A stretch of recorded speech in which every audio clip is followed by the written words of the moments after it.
What do you think is your favorite, like, and I know that this is a really difficult question, and there may not just be a single answer for you, but in terms of film innovation, what is one of the, whether it was like a camera track or a camera crane or whatever, what do you think is probably one of those innovations that, at least to you, is like your favorite thing? Like, you can't imagine something without it, or that it really defines maybe a genre? The director of Nosferatu invented the way camera tracks roll.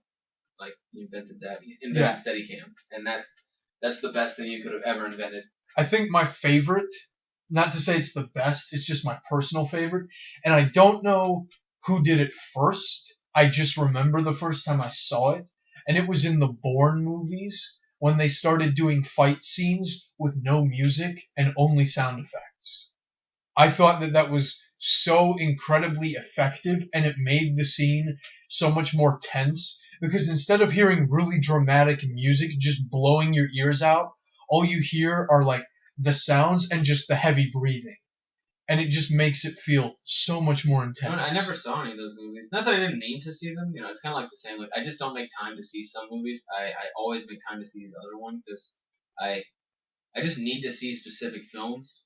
And It's just preference. yeah, it's not that it wasn't my preference. Like I would totally be down for that. It's just like I didn't put it at the top of my priority list. Yeah, It wasn't top shelf priority. because I remember, well, when the Bourne movies first came out, or the first one at least, I didn't enjoy the first one the first time I saw it, just because I didn't appreciate a lot of it. It was also probably because when I watched it, I was like 11. But then the second one came out, and for whatever reason, I decided that the second one looked amazing, and I went and saw the second one, and I liked it a lot, and I was like, oh my goodness, this movie is amazing. Did you like that new one? And Or then like the guy who was in no, Avengers was I in it? don't like the fourth one because here's how I ended up being. I watched the That second was one. just the tip of the iceberg. That's another really bad line that I hate. But I remember watching the second one and being like, "Oh my goodness, this is amazing!" And then going back and watching the first Black. one, back to the beginning, and watching the first one and just thinking, "Oh my goodness, this is so much better than the second one." It's like the opposite of how I felt about Batman. Like the ones after the Tim Burton ones. I was like, as a kid, I loved them, and then I went back and I was like, why would anyone like this? And then I remembered puns are hilarious sometimes when they're being said by Arnold Schwarzenegger. I That's just happen to enjoy that. that's probably like that's the light at the end of the tunnel that was Batman and Robin.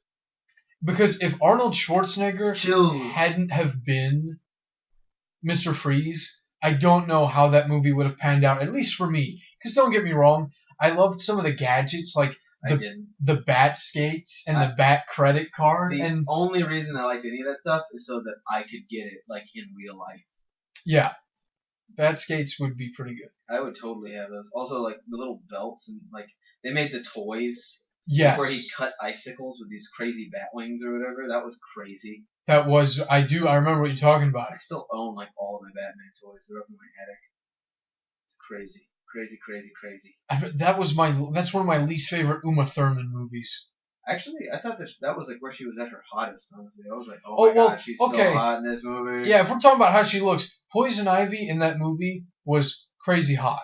I'm just talking about, I go back and watch that movie, and I can really enjoy what Arnold Schwarzenegger is doing, and I can really enjoy the fact that George Clooney, the ER guy, is Batman. And I can even laugh at the fact that, or not laugh, I actually kind of lament the fact that Chris O'Donnell was chosen to be Robin, because I think he would have. Has he been in anything else? Yeah, this is kind of. I remember that he had a like guest appearance on Two and a Half Men as a female to male sex change. It's funny. But I just thought that Chris O'Donnell would have been a really good Nightwing, and that I just felt it was so wasted that they made him Robin, even though because Robin has never been 20. I don't think that he'd be my first cast, but if they cast him and I like seen him as Nightwing, I might have accepted it, but I wouldn't say like I'm gonna go out of my way to cast him as Nightwing.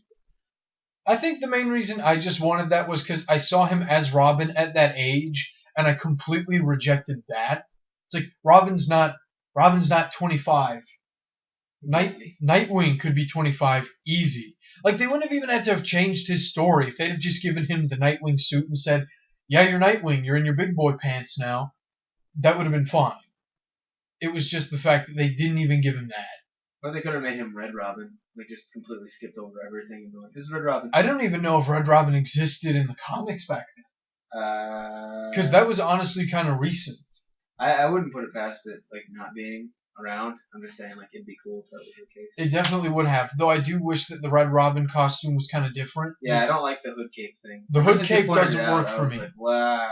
It kind of ruins it now, right? Yeah, but everything else is fine. And I love the fact that Tim Drake makes this case to Alfred that it's like, hey, you know how Bruce has the batarangs, and when I was Robin, you basically gave me like the letter R to throw at people? Stop that!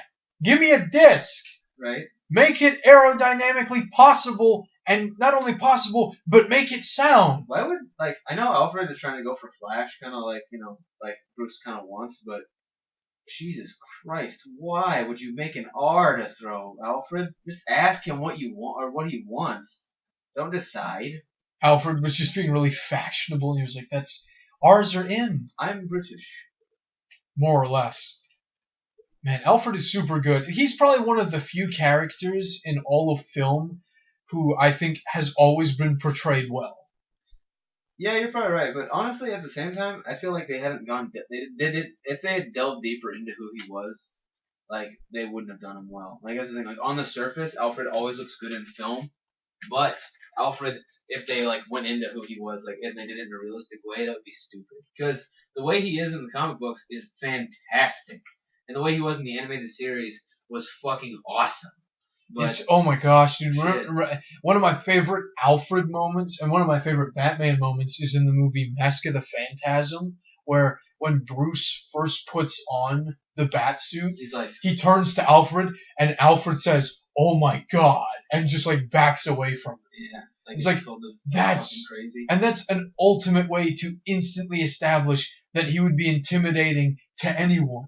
Because it's Alfred who is seen, or not seen, but who's known him for his entire life. Like he's the person that he should be least threatened by. Yeah, if ever someone was not going to be afraid of Bruce Wayne, knowing he was putting on a costume, it would be Alfred. And the fact that Alfred is just immediately terrified. Well, that's also because it was probably like one of those things that was like, oh my god, he's putting on a costume. He's fucking insane. But what kind of insane is he? I better back right the fuck up.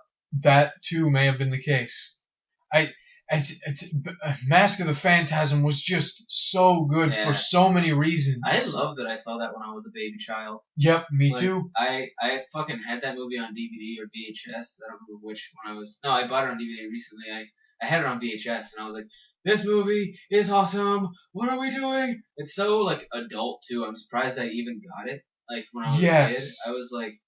I watched it recently, and there was a bunch of jokes I didn't quite get all of, but, like, not necessarily jokes, but, like, just stuff that was happening. I was just like, man, that fight with the Joker was cool when I was a child, and, like, some of the more emotional scenes, I was like, man, Batman. But, like, now, I'm just like, you go back and watch it, and Batman. It just completely, or, like, just the moment when he first decides that he's gonna, or even before that, before he decides that he's gonna become Batman, when you first see him getting really friendly with Andrea Beaumont. Yeah, that was super cool.